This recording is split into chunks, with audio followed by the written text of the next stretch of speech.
ज्योती fashion डिझायनिंगमध्ये आपले स्वागत आहे।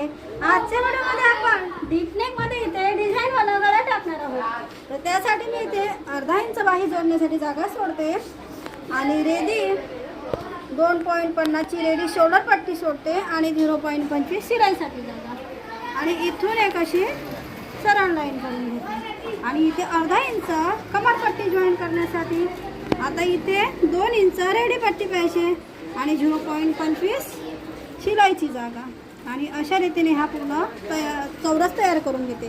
आता इथे शोल्डरची शिलाई येईल। आता इथे आपल्याला डिझाईनचा गळा टाकायचा आहे, तर मी इथे 2.5 इंच आणि 2.5 इंच असे 5 इंचावरती हे अशा रीतीने गोल मार्किंग करते आणि इथे पुन्हा आणि यानंतर आपण ह्या अशा रीतीने गळ्याचे मार्किंग करून घेते असा।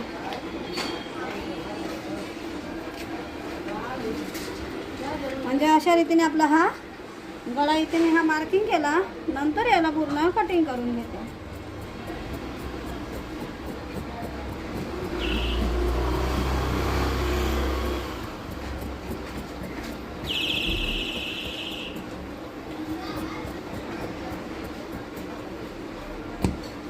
आता कटिंग केल्यानंतर हा अशा रीतीने पूर्ण गळा तयार होईल।